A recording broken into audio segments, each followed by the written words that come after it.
दृष्टि आईएएस के टुडे जी के प्रोग्राम में आपका स्वागत है। शुरुआत करते हैं पिछले अभ्यास प्रश्न से, जिसमें हमने आपसे पूछा था कभी कभी समाचारों में देखे जाने वाला गैलापागोस द्वीप समूह किस महासागर में स्थित है। आपके ऑप्शन थे, ऑप्शन ए प्रशांत महासागर, ऑप्शन बी अटलांटिक महासागर, ऑप्शन सी हिंद महासागर या फिर ऑप्शन डी अंटार्कटिक महासागर। तो इस प्रश्न का सही उत्तर है विकल्प ए प्रशांत महासागर। आप में से कई व्यूअर्स ने इस प्रश्न का एकदम ठीक जवाब दिया है। चलिए अब आगे की बात को एक्सप्लेनेशन से समझते हैं। हाल ही में वैज्ञानिकों ने गैलापागोस द्वीप समूह के गहरे समुद्र में प्रवाल भित्तियों की खोज की है। गैलापागोस द्वीप समूह प्रशांत महासागर में इक्वाडोर के तट से लगभग 1000 किलोमीटर दूर स्थित है, इसलिए विकल्प ए सही है। ये भूमध्यरेखीय रेखा के निकट स्थित है। 3 महासागरीय धाराओं के संगम पर इसकी भौगोलिक स्थिति इसे दुनिया के सबसे समृद्ध समुद्री पारिस्थितिक तंत्रों में से एक बनाती है। यह एक यूनेस्को विश्व धरोहर स्थल है और वन्य जीवन इसकी सबसे प्रमुख विशेषता है। इस तरह इस प्रश्न का सही उत्तर है विकल्प ए प्रशांत महासागर। चलिए अब शुरुआत करते हैं आज के एपिसोड की। तो आज के एपिसोड का पहला प्रश्न है, कलांजलि पहल किस मंत्रालय से संबंधित है। आपके ऑप्शन है सामाजिक न्याय एवं अधिकारिता मंत्रालय, संस्कृति मंत्रालय, महिला एवं बाल विकास मंत्रालय या फिर आवासन और शहरी कार्य मंत्रालय। तो इस प्रश्न का सही उत्तर है विकल्प बी संस्कृति मंत्रालय। चलिए इस प्रश्न से आगे बात को समझते हैं। हाल ही प्रधानमंत्री ने कलांजलि प्रदर्शन की सराहना की है। कलांजलि एक अनूठा सांस्कृतिक प्रदर्शन है। ये संस्कृति मंत्रालय की एक पहल है, इसलिए विकल्प बी सही है। इस पहल के तहत हर वीकेंड दिल्ली में सेंट्रल विस्टा इंडिया गेट पर तरह तरह के सांस्कृतिक कार्यक्रम आयोजित किए जाते हैं। बता दें कि भारत अपनी आज़ादी के 75 साल पूरे होने के उपलक्ष्य में आज़ादी का अमृत महोत्सव मना रहा है। इस संदर्भ में विभिन्न विषयों पर सांस्कृतिक कार्यक्रम आयोजित किए जा रहे हैं। इस तरह इस प्रश्न का सही उत्तर होगा विकल्प बी संस्कृति मंत्रालय। अगला प्रश्न है, ट्रांसफर प्राइसिंग के संबंध में निम्नलिखित कथनों पर विचार कीजिए। कथन 1 है, यह एक अकाउंटिंग टूल है जो कि एक ही कंपनी की सहायक कंपनियों को एक दूसरे के साथ लेन देन करने में सक्षम बनाता है। कथन 2 है, भारत में ट्रांसफर प्राइसिंग मैकेनिज्म पर कोई कानून मौजूद नहीं है। उपयुक्त में से कौन सा ऐसे कथन सही है या फिर है। आपके ऑप्शन है केवल एक, केवल दो, एक और दो दोनों या फिर न तो एक और न ही दो। तो इस प्रश्न का सही उत्तर है विकल्प ए केवल एक कथन ही सही है। चलिए एक्सप्लेनेशन देखते हैं। हाल ही में सुप्रीम कोर्ट ने कहा कि उच्च न्यायालय इस बात की जांच कर सकता है कि ट्रांसफर प्राइसिंग के मामले में आयकर अपीली न्यायाधिकरण यानी ITAT ने उच्च नियमों का पालन किया है या नहीं। आपको बता दें कि ट्रांसफर प्राइसिंग मूल रूप से एक अकाउंटिंग टूल है जो एक ही कंपनी की सहायक कंपनियों को एक दूसरे के साथ लेन देन करने में सक्षम बनाता है, इसलिए कथन एक सही है। हम इस अवधारणा को एक उदाहरण से समझ सकते हैं। मान लें कि किसी कंपनी X की 2 सहायक कंपनियां A और B है। अब कंपनी A और कंपनी B अपने आप में अलग अलग कंपनियां हैं, इसलिए एक दूसरे के बीच संसाधनों या सेवाओं को मुफ्त में ट्रांसफर नहीं कर सकती। ट्रांसफर प्राइसिंग वो तरीका है जिसमें वे एक दूसरे के साथ लेन देन करते समय इन संसाधनों की कीमत लगाती हैं। आमतौर पर ऐसे हस्तांतरणों की कीमत बाजार दर पर होनी चाहिए। भारतीय आयकर अधिनियम 1961 की धारा 92 से 92F के तहत ट्रांसफर प्राइसिंग पर एक अलग कोड मौजूद है। यह अधिनियम इंट्रा ग्रुप क्रॉस बॉर्डर लेन देन को कवर करता है, इसलिए कथन 2 सही नहीं है। इस प्रकार इस प्रश्न का सही उत्तर है विकल्प ए यानी केवल एक कथन ही सही है। अगला प्रश्न है, जल निकायों की गणना के संदर्भ में निम्नलिखित कथनों पर विचार कीजिए। कथन 1 है, पश्चिम बंगाल के उत्तर 24 परगना को देश भर में सबसे अधिक जल निकायों वाले शीर्ष जिले के रूप में स्थान दिया गया है। कथन 2 है, 97.1% जल निकाय ग्रामीण क्षेत्रों में है, जबकि शहरी क्षेत्रों में केवल 2.9% जल निकाय हैं। उपयुक्त में से कौन सा सही कथन सही है या फिर है। आपके ऑप्शन है केवल एक, केवल दो, एक और दो दोनों या फिर न तो एक और न ही दो। तो इस प्रश्न का सही उत्तर है विकल्प बी केवल 2 कथन ही सही है।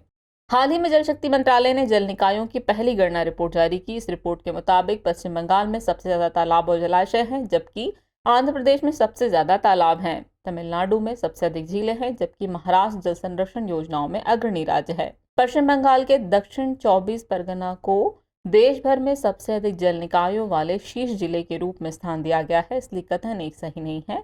देश में मौजूद 97.1% जल निकाय ग्रामीण क्षेत्रों में है, जबकि शहरी क्षेत्रों में केवल 2.9% जल निकाय हैं, इसलिए कथन 2 सही है। इसमें देश भर में कुल 24,24,540 जल निकायों की गणना की गई, जिसमें पश्चिम बंगाल में सबसे अधिक यानी 7.47 लाख और सिक्किम में सबसे कम यानी 134 जल निकाय हैं।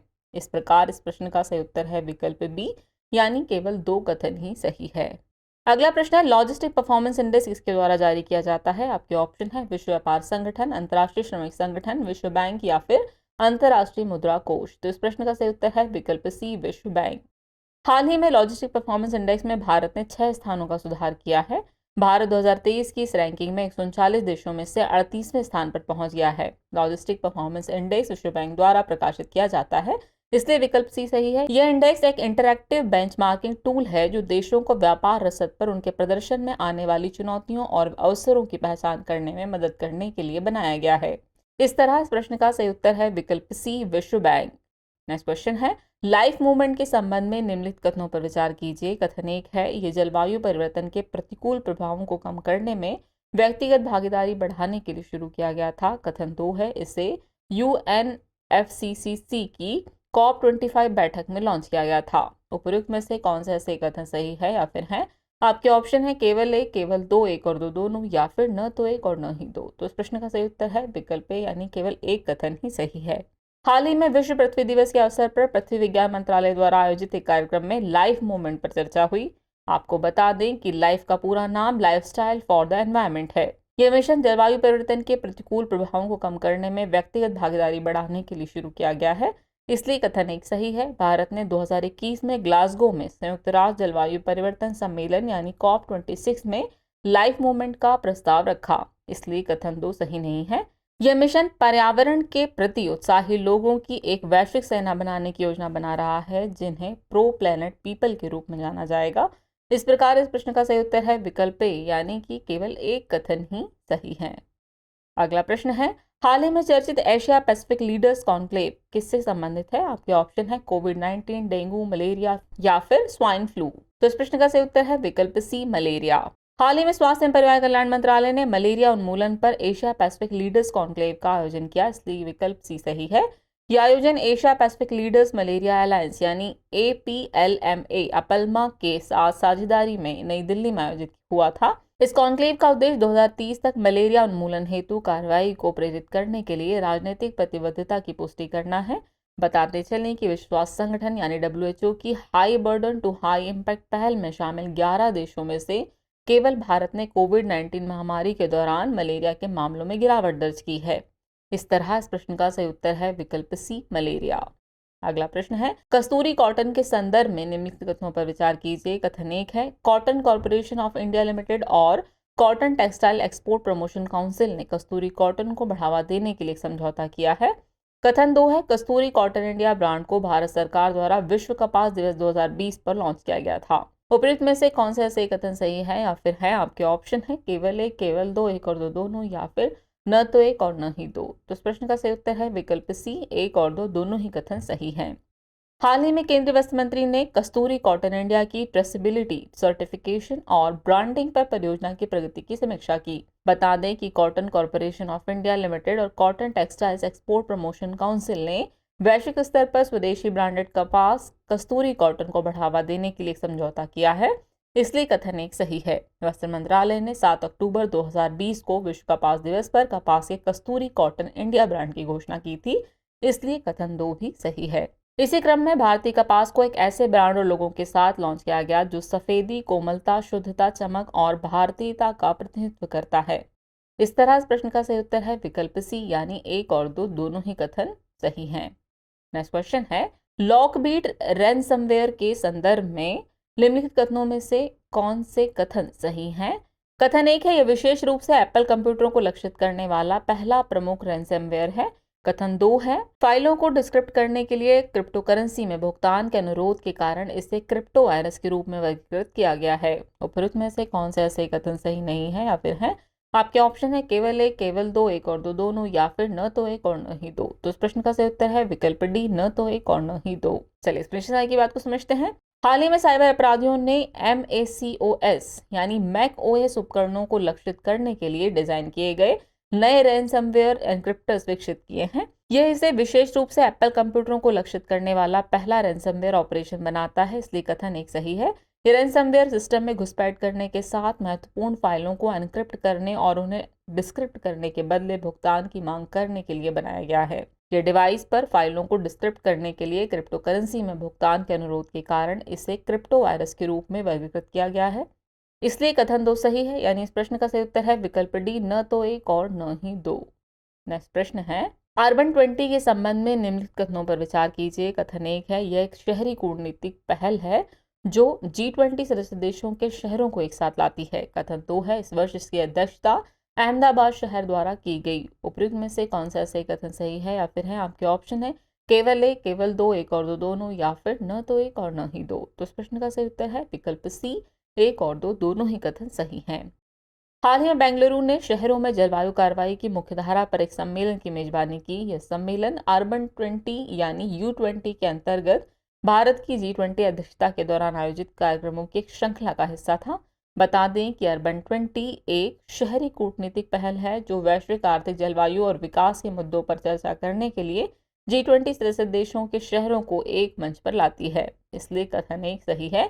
G20 पहल की अध्यक्षता C40 शहरों और संयुक्त शहरों तथा स्थानीय सरकारों द्वारा एक अध्यक्ष शहर के नेतृत्व में आयोजित की जाती है। इसका स्थान हर वर्ष परिवर्तित होता है। इस वर्ष इसकी अध्यक्षता अहमदाबाद शहर द्वारा की गई है, इसलिए कथन 2 सही है। इस तरह इस प्रश्न का सही उत्तर है विकल्प सी, यानी 1 और 2 दोनों ही कथन सही हैं। चलिए अब हम पहुंच गए एपिसोड के अंतिम प्रश्न पर। तो अंतिम प्रश्न है, ऊर्जा गंगा परियोजना किस मंत्रालय या संस्था की पहल है? आपके ऑप्शन है ऊर्जा मंत्रालय, नवीन एवं नवीकरणीय ऊर्जा मंत्रालय, जल शक्ति मंत्रालय, या फिर पेट्रोलियम एवं प्राकृतिक गैस मंत्रालय। तो इस प्रश्न का सही उत्तर है विकल्प टी, पेट्रोलियम एवं प्राकृतिक गैस मंत्रालय। चलिए एक्सप्लेनेशन देखते हैं। हाल ही में प्रधानमंत्री ने प्रधानमंत्री ऊर्जा गंगा परियोजना के तहत बरौनी गुवाहाटी पाइपलाइन के बिहार हिस्से को पूरा करने पर प्रसन्नता जाहिर की है। इस परियोजना को जगदीशपुर हल्दिया और बोकारो धामरा पाइपलाइन परियोजना के रूप में भी जाना जाता है। ये परियोजना वर्ष 2016 में लॉन्च की गई थी। ये पेट्रोलियम और प्राकृतिक गैस मंत्रालय के तहत शुरू की गई थी और इसे गेल इंडिया द्वारा कार्यान्वित किया जा रहा है, इसलिए विकल्प डी सही है। ये उत्तर प्रदेश, बिहार, झारखंड, ओडिशा और पश्चिम बंगाल जैसे 5 राज्यों की ऊर्जा आवश्यकताओं को पूरा करेगी। इस तरह इस प्रश्न का सही उत्तर है विकल्प डी, यानी पेट्रोलियम एवं प्राकृतिक गैस मंत्रालय। चलिए अब नोट कर लीजिए आज के एपिसोड का अभ्यास प्रश्न। तो अभ्यास प्रश्न है, विश्व मलेरिया दिवस 2023 के संबंध में निम्नलिखित कथनों पर विचार कीजिए। कथन 1 है, यह हर साल 25 अप्रैल को मनाया जाता है। कथन 2 है, इस वर्ष इसकी theme time to deliver zero malaria, invest, innovate, implement है। उपयुक्त में से कौन सा सही कथन सही है, या फिर है आपके ऑप्शन है ऑप्शन ए केवल 1, ऑप्शन बी केवल 2, ऑप्शन सी 1 और 2 दोनों, या फिर ऑप्शन डी न तो 1 और न ही 2। तो वे इस प्रश्न का जवाब कमेंट बॉक्स में देना न भूलें। जल्दी मिलते हैं नए एपिसोड में कुछ और नए सवालों के साथ। तब तक के लिए शुक्रिया।